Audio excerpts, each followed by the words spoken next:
आज जो हमारे यहाँ पर गेस्ट हैं उनके YouTube के ऊपर 3 मिलियन से ज्यादा सब्सक्राइबर्स हैं, लेकिन आज तक उन्होंने अपना फेस रिवील नहीं किया है। आज पहली बार उनका फेस रिवील होने वाला है। उनका मोटिवेशनल चैनल है। So please give an energetic and warm welcome to the founder of mister proton.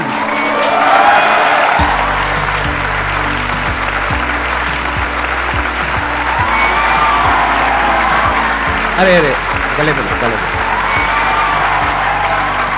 Please बैठिए। सर मैं 2016 में आपका सेशन हुआ था, फंडू फंडास नाम की आपकी एक सीरीज थी, उसमें मैं एज अ ऑडियंस आया था, बैठा हुआ था 2016 अच्छा। में। हाँ, और मैं पीछे पीछे बैठा हुआ था। मैं सोच रहा था मेरा नंबर आ जाए कैसे भी करके क्वेश्चन पूछने में या आपसे बात करने में, लेकिन अगर मैं वहाँ से निकल करके यहाँ पर आ सकता हूँ तो इस दुनिया में कोई भी कुछ भी कर सकता है। बहुत बढ़िया।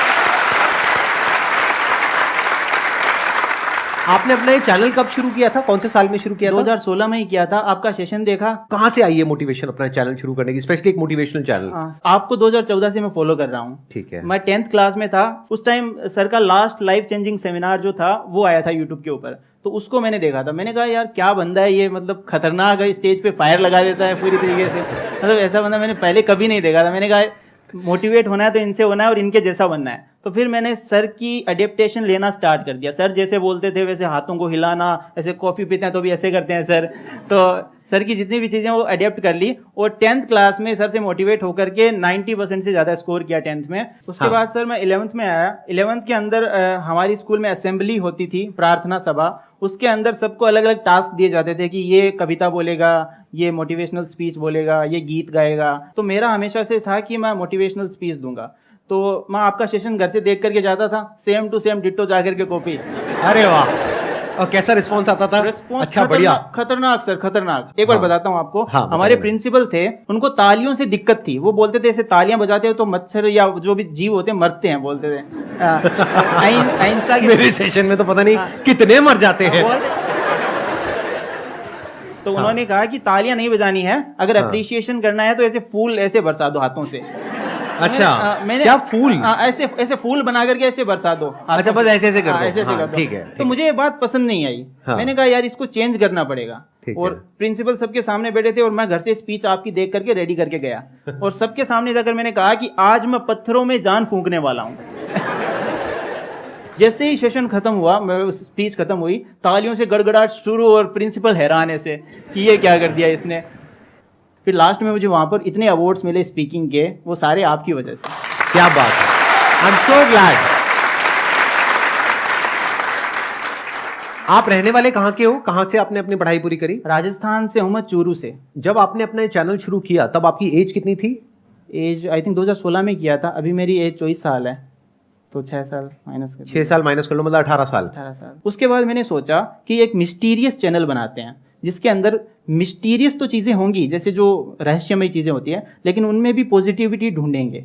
तो मैंने स्टार्टिंग में नाम रखा था मिस्टर, जो मिस्टीरियस का MY होता है, MYSTER, मिस्टर वो रखा था। फिर प्रोटॉन रखा था ताकि ये मिस्ट्री आ जाए और प्रोटॉन आ जाए, यानी मिस्टीरियस चीज़ों में पॉजिटिव चीज़ें, क्योंकि प्रोटॉन पॉजिटिवली चार्ज पार्टिकल होता है। तो इस तरीके से मिस्टर प्रोटॉन रखा। उसके बाद मैंने मिस्टीरियस उस पर डालना स्टार्ट किया, वीडियोस डाली, नहीं चली। उसके बाद मैंने सोचा कि संदीप, आपने एक बात बताई थी कि आप जिस चीज़ में ज़्यादा अच्छे हो, जिस चीज़ में आपसे बेटर कोई नहीं कर सकता, आप अपने फील्ड के पक्के खिलाड़ी हो, उस चीज़ को अगर आप करोगे तो आपको सक्सेस ज़रूर मिलेगी। फिर मैंने सोचा यार मैंने ऐसा क्या किया अपनी लाइफ में जिससे मैं सफल हुआ हूँ या जो भी कुछ हूँ मैं उसकी वजह से। तो मैंने सोचा स्टडीज़।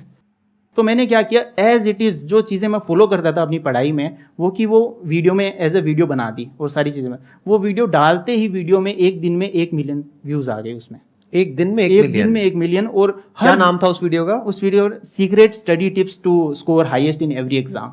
वो कौन से ईयर की बात है? वो बात है 2017 की। फिर उसके बाद में आपने और वीडियोस डाली होंगी, तो प्रॉपर इनकम आनी कब शुरू हुई आपको यूट्यूब से? उससे पहले सर एक घटना और हो गई थी। उससे पहले ये हो गया था, वो वीडियो जब चली ना, मेरी वायरल हुई, तो मेरे सब्सक्राइबर्स इतने मतलब रैपिडली बढ़ने लगे। सडनली एक दिन सुबह उठता हूँ, यूट्यूब से मेल आता है कि your channel has been terminated. फिर मैंने यूट्यूब को मेल करना स्टार्ट किया। अब यूट्यूब इतनी बड़ी कंपनी है, सबके मेल्स तो पर्सनली चेक हो नहीं सकते, बोट्स होते हैं। तो वो जैसे ही अपन मेल करते हैं 1 सेकंड में रिप्लाई आ जाता है। मुझे पता था ये बोट रिप्लाई कर रहा है, तो मैंने 3 महीनों तक लगातार यूट्यूब को मेल किए। और फाइनली एक दिन मैं बैठा हुआ था, मेल कर ही रहा था सुबह से, अचानक से उस दिन टाइम लगा थोड़ा मेल का रिप्लाई आने में, लेकिन उस दिन आया कि हमने आपका चैनल चेक किया, कोई प्रॉब्लम नहीं है, हम आपको वापस से इसको रीइनिशिएट करते हैं चैनल को। अच्छा, उसके बाद में क्या आपका जो सक्सेस का ग्राफ है वो ऐसा रहा, या फिर अप फिर डाउन, फिर अप फिर डाउन, कैसे चला आपका यूट्यूब का करियर? स्टार्टिंग में तो एकदम अप जाता है, उसके बाद डाउन भी आते हैं, वापस से अप जाते हैं। ये जिंदगी है, ये कभी ऐसे नहीं चलती, ऐसे चलती है, हमेशा अप डाउन आते रहते हैं। उसके बाद सर 2019 के अंदर मेरे साथ एक ट्रेजेडी हुई। दिवाली का दिन था और मेरे मतलब स्लिप डिस्क हो गई थी, जो बैकबोन में फ्रैक्चर होता है वो हो गया था। तो उसकी वजह से मैं चल नहीं पा रहा था, उठ नहीं पा रहा था, बैठ नहीं पा रहा, सब में दिक्कत होती है उसमें। फिर मैंने उस पर रिसर्च करना स्टार्ट किया प्रॉपर। मैंने कहा ये कैसे होती है, इसको ठीक कैसे किया जाता है। फिर मैं उसके डीप में गया, मैंने कहा स्लिप डिस्क की ये एक्सरसाइज होती है, वो एक्सरसाइजेज मैंने करनी स्टार्ट करी और धीरे धीरे मुझे इंप्रूवमेंट दिखनी स्टार्ट हुई और 1 महीने के अंदर मैं वापस से चलने लगा, वापस से बैक टू नॉर्मल लाइफ। उसके बाद स्लिप डिस्क होने के बाद 2020 में स्लिप डिस्क वापस से आती है पहले से मेजर फॉर्म में। बहुत ज़्यादा पेन होता था, वो पेन होने की वजह से मैं रात को सो नहीं पाता था। फिर मैं रात को लगातार 3-4 दिनों तक मुझे नींद नहीं आई। मैं पूरी रात ऐसे देखता रहता था ऊपर छत की सीलिंग की तरफ कि नींद कब आएगी, और वो पेन होता रहता था। इधर भी नहीं मुड़ सकते, इधर भी नहीं मुड़ सकते, ऐसे करके इतना पेन। वो पेन होने की वजह से स्लीप साइकिल डिस्टर्ब हो गया और स्लीप साइकिल डिस्टर्ब होने के बाद लगातार 1-2 हफ्तों तक मैं बिना नींद के रहा और मुझे इंसोम्निया हो गया था। फिर मुझे थॉट्स आने लगे, सुसाइडल थॉट्स, जो कि मैं मोटिवेट करता था लोगों को और मुझे ही सुसाइडल थॉट्स आने लगे। और मुझे लगा कि यार मतलब ये जो पेन अभी मैं सहन कर रहा हूँ, इससे अच्छा तो वो ख़त्म कर देना है सब कुछ, ऐसा लगने लगा। और फिर अंदर से आता यार नहीं यार, तुझे ऐसा नहीं करना है, तू कुछ करके जाएगा, ऐसे इतनी आसानी से इतनी नहीं जाना तुम्हें। तो उसके बाद एक दिन से रैंडमली मैं इसके बारे में रिसर्च कर रहा था। एक डॉक्टर मेरे सामने आए, वीडियो आई उनकी, डॉक्टर के वर्मा नाम था उनका। उनकी वीडियो आई, उन्होंने डिप्रेशन के कुछ सिम्टम्स बताए थे। उन्होंने कहा कि डिप्रेशन में नींद नहीं आती है, हर चीज़ में इंटरेस्ट खत्म हो जाता है, सुसाइडल थॉट्स आते हैं, ऐसे ऐसे करके। तो मुझे वो सिम्टम्स मैच करे सारे के सारे। फिर मैंने उन डॉक्टर को कॉल किया। फिर सुबह अगले दिन मैं उन डॉक्टर साहब के पास पहुंच गया। मैंने कहा सर ऐसा ऐसा हो रहा है, मुझे नींद नहीं आ रही है। तो बोला आपको डिप्रेशन है। मैंने कहा सर डिप्रेशन मुझे कोई प्रॉब्लम ही नहीं है, कोई स्ट्रेस ही नहीं लिया मैंने कभी आज तक ज़िंदगी में, मोटिवेटेड इंसान हूँ मैं, लोगों को मोटिवेट करता हूँ। तो बोला आजकल एक इंडिजिनस डिप्रेशन नाम की चीज़ है, जो ऑटोमेटिकली आजकल जो हम फूड हम खाते हैं उसमें सारे पौष्टिक वो तत्व नहीं होते, उसकी वजह से हार्मोनल लेवल इम्बैलेंस हो जाता है। जो सेरोटोनिन होता है उसका लेवल कम हो जाता है, जो फील गुड हार्मोन है वो कम हो जाते हैं और जो फील बैड हार्मोन्स है वो बढ़ जाते हैं, जैसे कोर्टिसोल वगैरह। I am not a health professional but मैं अपना एक्सपीरियंस शेयर कर रहा हूँ आप सबके साथ। तो उसके बाद में मैंने उनका ट्रीटमेंट लेना स्टार्ट किया। अब ट्रीटमेंट लेना स्टार्ट किया तो मुझे नींद आने लगी, सब कुछ ठीक होने लगा, पहले की तरह होने लगा, सब कुछ अच्छा लगने लगा। उस टाइम सर जब मैं डिप्रेशन में था और नींद नहीं आती थी, रात को मैं आपकी वीडियो देखता था, क्योंकि डर लगता था अंदर से कि अब ज़िंदगी कम ही दिन हो गया, लेकिन अपने फेवरेट इंसान की वीडियो देख लेते हैं। तो आप स्पिरिचुअलिटी में बताते थे इंसान कभी मरता नहीं है, सिर्फ शरीर मरता है, हम अमर रहते हैं। तो मैंने कहा चलो मरेंगे तो शरीर मरेगा, अपन तो जिंदा रहेंगे,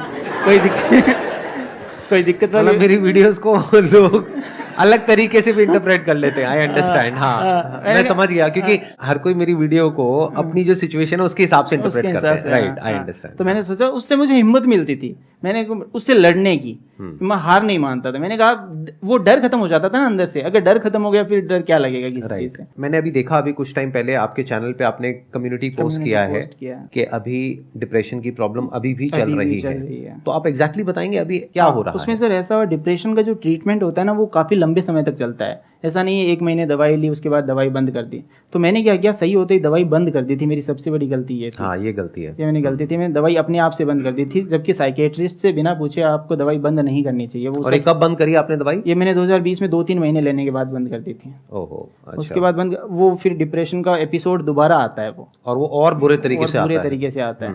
तो अब जब डिप्रेशन का टाइम था और मैं दवाई ले रहा था, तब मुझे पता चला कि यार मैं अकेला सब कुछ नहीं कर सकता, टीम बनानी पड़ेगी। उस टाइम सब कुछ अकेला करता था, स्क्रिप्टिंग, वॉइस ओवर, एडिटिंग, सारा काम मैं अकेला करता था। उसके बाद पता चला कि सबकी टीम होती है, एक टीम बना लेते हैं। तो स्टार्टिंग में मैंने एक राइटर को ज्वाइन करवाया, उसके बाद में एक एडिटर को पकड़ा, ऐसे करके पहले 3 जनों की टीम बनी। उसके बाद आज हम 10 जनों की टीम है जो इस चैनल पे वर्क कर रहे हैं। स्टार्टिंग में सर मैं बताऊं, हमारे एरिया में 10,000 रुपये महीना भी बहुत ज़्यादा मानते थे कि 10,000 रुपये महीना भी बहुत ज़्यादा होता है। आज मैंने 10 लाख टच कर दिया है महीने का।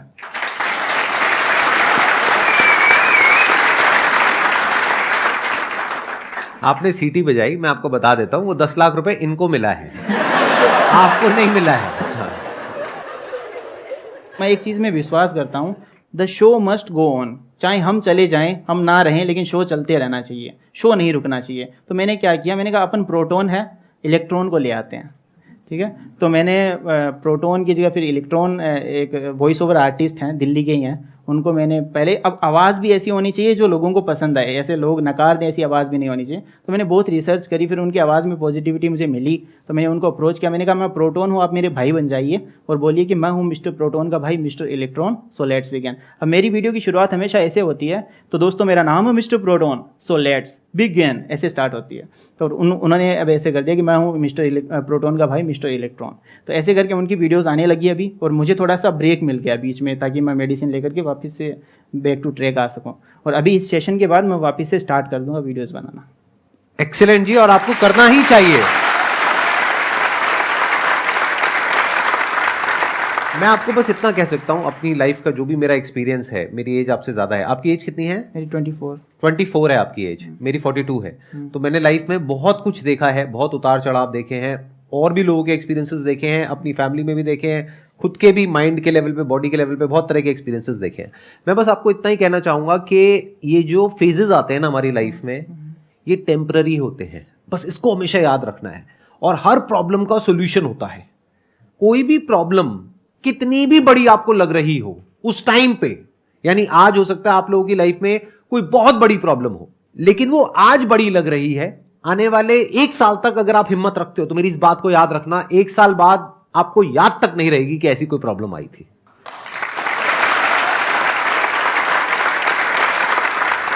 होता क्या है कि जब हम एक प्रॉब्लम में होते हैं, क्योंकि आपका फेस देख करके, आपकी आंखें देख करके मैं आइडिया लगा सकता हूं कि इस वक्त आप कितने पेन में हैं, और उसके बाद भी आप लड़ रहे हैं। तो मैं आपको बस ये कह सकता हूं, क्योंकि अब हम फेस टू फेस बैठे हैं, आप मेरी वीडियो नहीं देख रहे हो, तो मैं आपकी आंखों में आंखें डाल करके ये बोल सकता हूं, मैं झूठ नहीं बोल रहा, सच बोल रहा हूं, कि ये जो फेज है ये टेम्पररी है, निकल जाएगा। थोड़ी सी हिम्मत रखनी है, अपने काम पे ध्यान देना है, और 6 महीने के अंदर अंदर सब पास्ट में हो जाएगा। Thank you sir. और वापस से सब कुछ बढ़िया होगा। सर ने जो भी बात कही वो बिल्कुल सही है। मैं डॉक्टर साहब के पास जितनी बार जाता था, मैं उनको हर बार नई प्रॉब्लम बताता। मैं कि सर इस बार बाल झड़ रहे हैं, इस बार यहाँ पेन हो रहा है, इस बार हाथ दर्द कर रहा है। तो बोलते थे तुम है ना खुद की बॉडी सेंट्रिक हो गए हो, पूरे दिन बॉडी के बारे में सोचते रहते हो और कोई काम करते नहीं हो, तुम बिजी हो जाओ, उसके बाद देखना सारी प्रॉब्लम अपने आप सॉल्व हो जाएगी। तो ये बात सही है कि हमें बॉडी सेंट्रिक नहीं होना, बिजी किसी न किसी काम में बिजी हो जाते हैं तो सारी प्रॉब्लम चली जाती है। और प्लस बॉडी के लेवल पे अगर कोई प्रॉब्लम आती भी है, तो अगर तो वो एक्चुअल में बड़ी प्रॉब्लम है, यानी जैसे इन्होंने बताया स्लिप डिस्क है, तो आपको एक्सरसाइज करके उस प्रॉब्लम का सॉल्यूशन निकालना है। या फिर अगर आपको पता लग चुका है ये बात, अगर इतनी अवेयरनेस है आपके अंदर कि एक्चुअल में फिजिकली है ही नहीं ये प्रॉब्लम, मतलब चेकअप करा लिया ना, एंडोस्कोपी करा लिया, अब इससे ऊपर और क्या कराऊं, तो मुझे पता है ना कि नहीं है। अगर अभी भी प्रॉब्लम हो रही है तो वहम है, तो वहम का क्या इलाज है? टेम्पररी है, भिड़ जाओ उससे। जैसे एक वहम होता है बड़ा ही कॉमन, बचपन में मुझे होता था, आपको भी होता होगा, अभी भी शायद कुछ लोगों को होता होगा। जब घर में कभी ऐसा होता है कि कोई नहीं होता और रात का वक्त होता है और आप सीढ़ियों से नीचे उतर रहे होते हो, तो ऐसा लगता है कि पीछे कोई है। ऐसा होता है नहीं होता है? और आप तेज उतरने लग जाते हो। कभी ऐसा फेस किया है ना आप लोगों ने? तो अब इस प्रॉब्लम का क्या सोल्यूशन है? पीछे मुड़ के देखो। ये वहम है ना, पीछे मुड़ के देखो, अबे कौन है, सामने आ।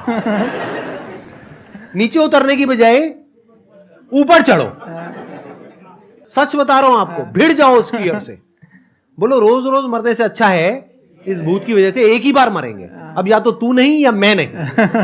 भिड़ जाओ पूरी तरीके से, हमेशा के लिए उस प्रॉब्लम का सॉल्यूशन निकल जाएगा।